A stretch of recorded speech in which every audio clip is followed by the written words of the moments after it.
Kiwango cha tishio la ugaidi nchini Uingereza kimepandishwa na serikali kutoka hadi kiwango cha pili cha juu zaidi, ikimaanisha kuwa shambulio la kigaidi lina uwezekano mkubwa kutokea ndani ya miezi 6 ijayo. Hatua hiyo imekuja baada ya wanaume wawili Wayahudi kuchomwa visu kaskazini mwa London Jumatano, katika shambulio ambalo polisi inalichukulia kama tukio la kigaidi. Zaidi na Victor Kenani tena. Serikali ilisema kuwa kupandishwa kwa kiwango cha tishio hakukutokana tu na shambulio la Golders Green, bali pia kumechochewa na ongezeko la vitisho vya Kiislamu na vya mrengo mkali wa kulia. Waziri Mkuu Sir Keir Starmer alisema serikali sasa inazingatia kuanzisha hatua mpya, ikiwa ni pamoja na mamlaka makubwa zaidi ya kufunga mashirika ya misaada yanayochochea chuki dhidi ya Wayahudi na kuzuia wahubiri wa chuki kuingia nchini humo, pamoja na kuhakikisha utoaji wa hukumu kwa mashambulizi ya chuki dhidi ya Wayahudi ili kuwe na kizuizi madhubuti. Serikali hii itafanya kila lililo ndani ya uwezo wetu kuondoa chuki hii. Tutaimarisha usalama wetu na kulinda jamii yetu ya Kiyahudi. Lakini pia ninatoa wito kwa kila mtu mwenye nia njema nchini kufungua macho yao kuona maumivu, mateso na hofu ya Wayahudi. Shambulio la Jumatano ni la hivi karibuni katika msururu wa matukio yanayolenga jamii ya Wayahudi nchini Uingereza. Waziri wa mambo ya ndani Shabana Mahmud alisema kupandishwa kwa kiwango hicho kutakuwa chanzo cha wasiwasi kwa wengi, hasa ndani ya jamii ya Kiyahudi ambao wamepitia mengi. Mkuu wa kitengo cha polisi cha kupambana na ugaidi jijini London aliwaambia waandishi wa habari kuwa Uingereza imekuwa ikikabiliwa na tishio la ugaidi linaloongezeka taratibu kwa muda fulani. Esa Suleiman mwenye umri wa miaka 45 bado yuko chini ya ulinzi wa polisi baada ya kukamatwa kwa tuhuma za kujaribu kuwaua Shloim Rand na Moshe Shain katika shambulio la Jumatano. Polisi ilisema pia alikuwa amewahi kurejeshwa kwenye mpango wa Prevent, sehemu muhimu ya mkakati wa kupambana na ugaidi nchini humo mwaka 2020, lakini kesi hiyo ilisitishwa mwaka huo huo. Polisi pia wanaamini mshukiwa huyo huenda alihusika pia katika tukio jingine la awali kusini mashariki mwa London siku ya Jumanne. Hatua hii inakuja baada ya matukio kadhaa katika miezi ya hivi karibuni yaliyolenga jamii ya Wayahudi nchini Uingereza. Serikali ilisema uamuzi wa kupandisha kiwango cha tishio hadi kiwango cha pili cha juu ulifanywa na wataalamu wa usalama na ujasusi kutoka Joint Terrorism Analysis Center na si kwa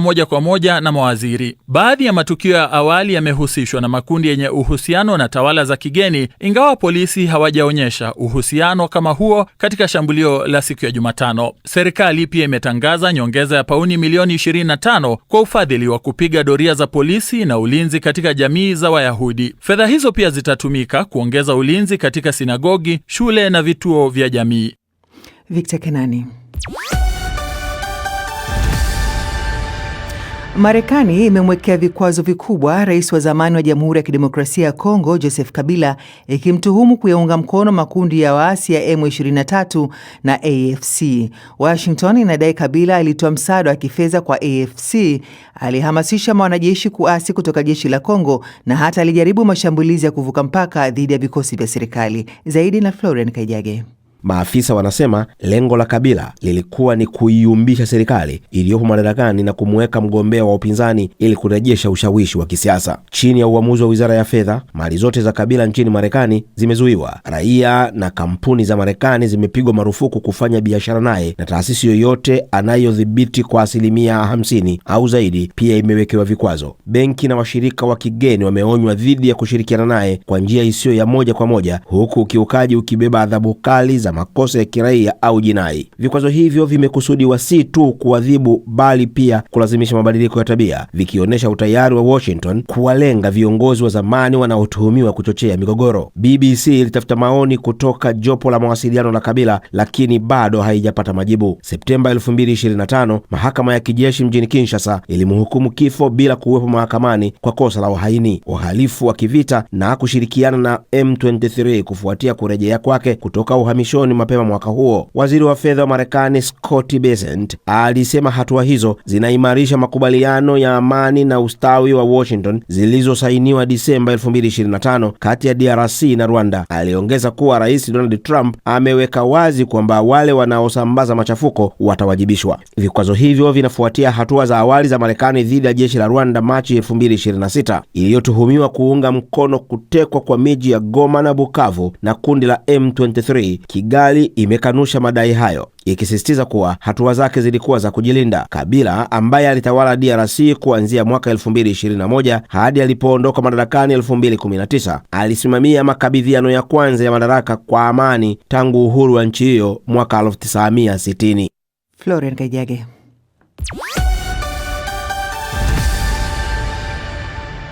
Wanajeshi wa Ukraine wametumia roboti kumwokoa mwanamke mwenye umri wa miaka 77 ambaye alikuwa akijaribu kuondoka katika kijiji chake kilichoharibiwa na vita. Bibi huyo amekuwa akiishi eneo lililovamiwa na vita kwa asilimia kubwa.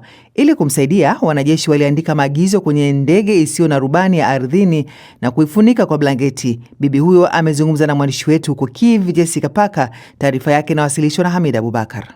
Picha zinaonyesha droni ikikagua eneo lililoharibiwa mashariki mwa Ukraine na kumwonyesha bibi mwenye umri wa miaka 77 akijaribu kuondoka katika kijiji chake kilichoharibiwa. Anajikokota taratibu huku msaada ukiwa karibu kufika. Jeshi la Ukraine limetoa video hii ambayo wamesema ilikuwa operesheni ya saa 4 kutuma ndege isiyo na rubani ardhini kumchukua bibi huyo alipokuwa akitembea katika eneo la mapigano. Tumemtafuta na kumpata Antonina.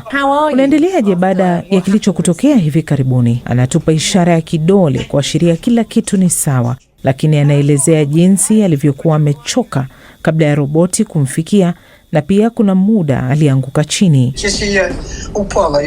Nilianguka, nilidhani sitafanikiwa na sikuwa na nguvu. Nilidhani ningepumzika kati ya miti na hiyo ndio ingekuwa mwisho wangu. Droni ya ardhini iliyotumwa kumchukua, kulingana na mamlaka ya Ukraine, ilikuwa na blanketi na maagizo yaliyoandikwa bibi, kaa chini.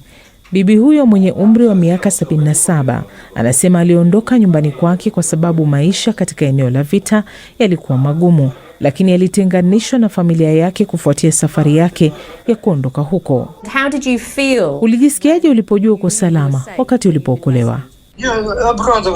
Nilisema nilifurahi nimefika. Nililia jamani, nikifikiria nitaona watoto wangu. Asante kwa kila mtu aliyenisaidia. Droni za ardhini zina jukumu muhimu kwa sasa katika kuokoa wanajeshi au kuwapelekea msaada, lakini hii ilikuwa aina tofauti ya jukumu. Roboti ilitumwa kuokoa bibi aliyekwama katika eneo la vita. Naam, ni Hamida Abubakar huyo akimpa pasi Florian Kaijage na michezo. Karibu.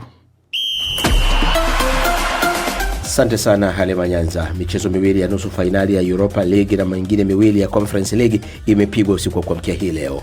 Nottingham Forest wakicheza nyumbani dhidi ya Waingereza wenzao Aston Villa waliibuka na ushindi wa goli 1-0 kupitia kwa mkwaju wa penalti wa Chris Wood.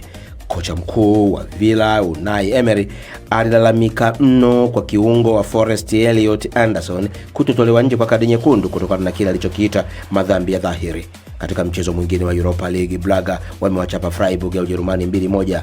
Kwa upande wa Conference League, Rayo Vallecano ya Hispania imeshinda 1-0 dhidi ya Strasbourg ya Ufaransa, na Shakhtar Donetsk imepigwa 3-1 na Crystal Palace. Michezo ya marejano ni juma lijalo.